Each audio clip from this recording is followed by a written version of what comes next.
Okay, good morning, everybody. Everybody's well. Happy Monday for those that are joining us live. Thanks so much for joining us on the Boost. So great to be with you.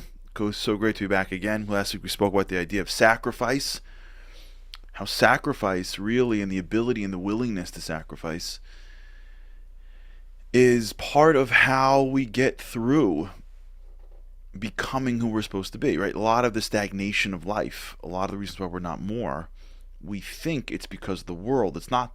In some cases it is, but a lot of cases it's not. Right? This is like standard practice in the corporate world where the employee, and again, I'm not taking sides, but this happens a lot, where the employees really don't want to work past a certain hour. They don't. I'm not saying they should. I'm just saying they don't. And then ultimately it becomes their boss's fault, their manager's fault, right? Why it's not more.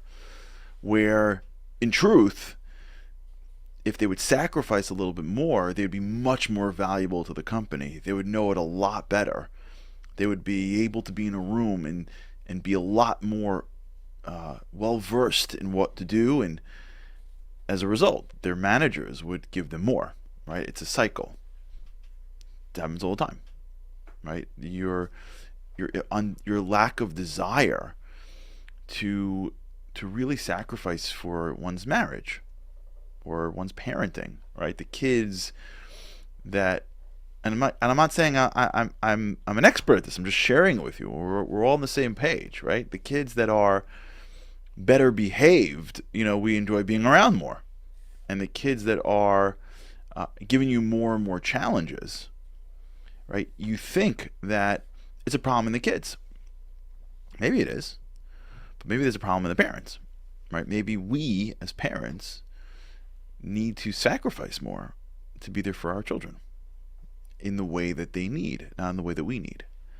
And so I'm not taking the stand that everything is our fault, but the idea that a lot of the stagnation in our lives comes from our lack of sacrifice is part of how we reclaim critical pieces of our lives. We stop becoming victims. We stop feeling like the world is out to get us. It is a very unhealthy way of seeing the world. And you see lots of people that are willing to spend time screaming and yelling and posting the same message.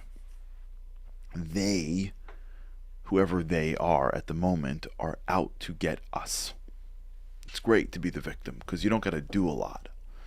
Now, there are actual victims out there, and I in no means intend to belittle what they've gone through.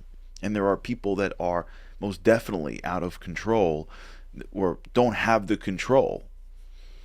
But in everyone's life, there's something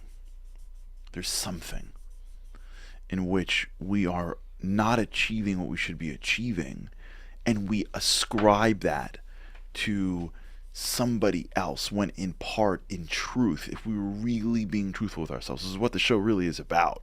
It's a moment during your day in which we can just talk straight. If you're really listening to this and being truthful with yourself, and you're thinking about parts of your life that is hitting a wall, there is an aspect to that is our or your inability to sacrifice what needs to be sacrificed in order to move it forward. Sleep, patience. Recently I was involved in something where the real reason why the person wasn't getting what they thought they deserved was because they didn't want to ask for it. That's a big one. I'm sure lots of people have this issue. Don't ask for it. You feel that you deserve more money. You feel that you deserve something, and you don't know if they'll give it to you, but you're upset with them for not giving it to you, but you've never really asked for it. So you sort of kind of like assume that the person across the table, your manager, your boss, your relative, your friend, somebody should have thought of you. And they didn't. You know what they were doing instead of thinking of you? They were thinking of themselves, right? And so as a result, you walk in a room and nobody says how good you look. right? Or you go to work and nobody gives you a bonus, or not the bonus you expect, right? Or you're going to somewhere and nobody invites you, or you wanted to take a project on and nobody knocks on your office and gives it to you. Now, maybe you had to ask for it. I don't know. It's interesting that when Jacob and Esau were the two brothers, two sons to Isaac. What's interesting is that Jacob became Israel and was the father of Israel, right? Jacob wasn't given the firstborn blessing, right? He wasn't given that, which is crazy, right? If God had the two boys come out and one of them was going to be Edom, an Edomite, and one of them was going to be an Israelite, and Israel was ultimately going to be able to be the chosen one, so to speak, down the lane, you would think that God would set it up so that Jacob comes out first, and then Esau comes out, and so everyone's like clear. Like God picked Jacob. That's how it happens. It's crazy. They're twins, right? Esau comes out first, and then Jacob follows. And now his whole life is this battle to get the firstborn. It's an amazing drama that God could have totally prevented by they're twins anyways. Like, they're not 3 years apart. He could have just put Jacob first. Right? Why? Because sometimes in life you gotta ask. Sometimes in life you gotta go get it. Sometimes in life you gotta fight for it. God gives you the potential. Doesn't hand it to you on a silver platter. You have to sell the firstborn, which he got, and he had to go into, if you know the story, right? He went to Isaac, and he had to dress up, and then later Esau was mad at him, and he came back, did the battle. Yeah. Firstborn's a big deal. Carrying the torch is a big deal. And Jacob, it was there for him.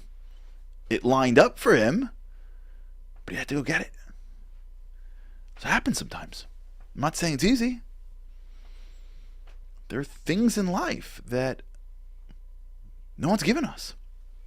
Now, if you're destined to get it, God will get it to you. But sometimes in life, you have the potential waiting for you, and you have to just actualize it. Got to go out and ask. And that's hard. You know why that's hard? Because we want people to like us.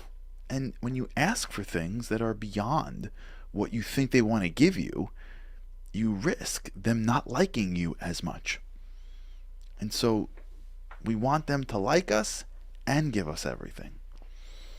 And that's a lot. Sometimes in life, it's that ask. It's that going out of your comfort zone. It's that request that is hard, that's stopping you from getting what you deserve. No one's going to give it to you.